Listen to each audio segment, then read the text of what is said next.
Salam Pancasila. Kita berjumpa lagi di Teropong Politik.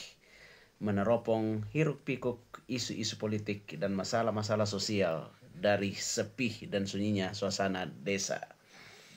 Ya, kawan-kawan, saat ini kita akan mencoba membahas tentang peristiwa yang heboh di 2 hari ini, yaitu catwalk para calon menteri dan para calon pembantu presiden terpilih Prabowo Subianto. Dan dari sekian banyaknya orang yang dipanggil menjadi salah satu calon pembantu dari presiden terpilih Prabowo Subianto adalah seorang perempuan yang sudah bekerja di 2 masa presiden, di Presiden SBY dan 2 periode Presiden Joko Widodo. Dia adalah seorang Sri Kandi bernama Sri Mulyani, Menteri Keuangan Republik Indonesia. Nah, menarik sekali bahwa Sri Mulyani lagi-lagi dipanggil oleh Presiden terpilih Prabowo Subianto dan disinyalir besar kemungkinan akan tetap menjadi Menteri Keuangan di masa pemerintahan Prabowo Subianto di masa-masa yang akan datang. Nah, kita tahu bahwa Sri Mulyani beberapa waktu yang lalu itu berbeda pendapat dengan Prabowo Subianto sebagai Menteri Pertahanan karena Sri Mulyani menganggap bahwa anggaran dari Menteri Pertahanan yang dipimpin oleh Prabowo Subianto terlalu tinggi, sehingga hal tersebut membuat hubungan antara Sri Mulyani dan Prabowo menjadi panas dingin. Ya, bahkan sempat beredar kabar bahwa hubungan mereka kurang harmonis akibat dari anggaran tersebut. Tetapi menarik sekali bahwa hari kemarin ya Sri Mulyani dipanggil oleh Prabowo.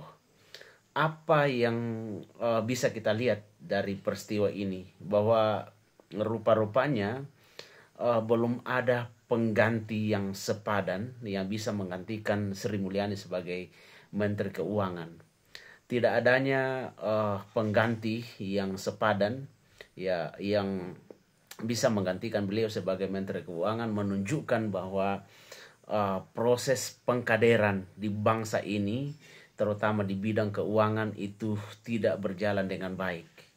Ya, bisa jadi itu karena masalah kemampuan di bidang ekonomi atau juga karena masalah integritas. Jadi adanya Sri Mulyani lagi menunjukkan bahwa negara kita ya bangsa kita gagal memproduksi orang-orang potensi yang bisa bekerja untuk bangsa, sehingga terpaksa Sri Mulyani harus bekerja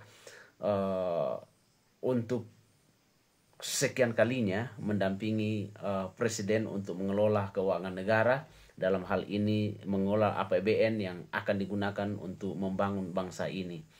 Nah, apa yang terjadi ini sebenarnya merupakan tamparan keras ya bagi kita sebagai bangsa Indonesia, khususnya untuk para birokrat yang bekerja di bidang keuangan. Ini membuktikan bahwa masalah integritas mungkin atau masalah kemampuan itu tidak terdistribusi dengan baik, sehingga pada akhirnya Sri Mulyani lagi yang harus dijadikan sebagai Menteri Keuangan, karena ini menunjukkan bahwa birokrasi kita gagal memunculkan orang-orang yang sungguh-sungguh dapat dipercaya untuk mengelola keuangan negara. Yang kedua, kita melihat bahwa partai politik sebagai salah satu mesin penggerak demokrasi di Indonesia juga ya gagal karena tidak bisa menghasilkan kader-kader yang diharapkan bisa membantu pemerintah atau menghasilkan kader-kader yang memiliki kemampuan yang mumpuni di bidang ekonomi, secara khusus dalam bidang kebendaharaan negara. Jadi ini adalah salah satu bentuk tamparan keras menurut saya terhadap partai politik. Apalagi Sri Mulyani selama ini bukanlah orang politik, dan seharusnya jika pengkaderan masalah keuangan, masalah integritas berjalan dengan baik di partai-partai, maka bangsa kita tidak akan kesulitan untuk menemukan orang-orang yang benar-benar mumpuni untuk menjadi bendahara negara jika pengkaderan di bidang ekonomi dapat berjalan dengan baik. Jadi menurut saya keputusan presiden terpilih memilih Sri Mulyani sebagai bendahara negara ya merupakan sebuah bentuk kegagalan negara di dalam membina generasinya, sehingga Sri Mulyani harus dipaksa lagi untuk menjadi seorang bendahara negara. Ya, walaupun Sri Mulyani kelihatan masih produktif untuk bisa menjadi bendahara negara, tapi bagi saya ini adalah sebuah peristiwa kenegaraan yang menurut saya tidak seharusnya terjadi. Mungkin bagi Sri Mulyani atau bagi keluarga Sri Mulyani ini adalah sebuah kebanggaan karena Sri Mulyani bisa dipercaya oleh 3 sekaligus presiden ya untuk menjadi pengelola keuangan negara. Tapi bagi saya ini merupakan sebuah kegagalan dari negara untuk membangkitkan kader-kader terbaik atau membangkitkan rakyatnya atau masyarakatnya untuk bisa bekerja dengan baik.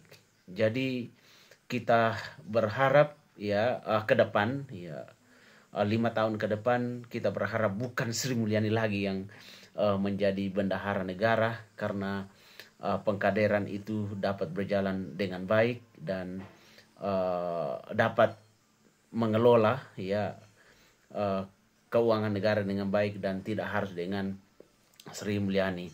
Hal yang sama juga saya melihat di beberapa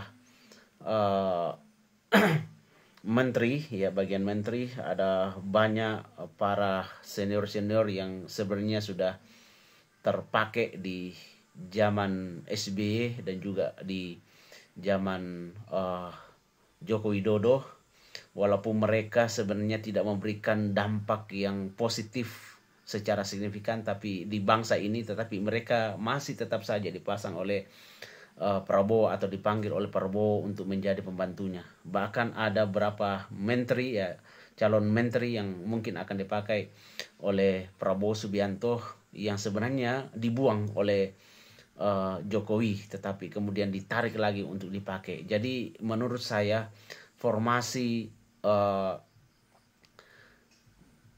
menteri dan calon menteri, bahkan mungkin ada lembaga-lembaga lain yang akan dibentuk,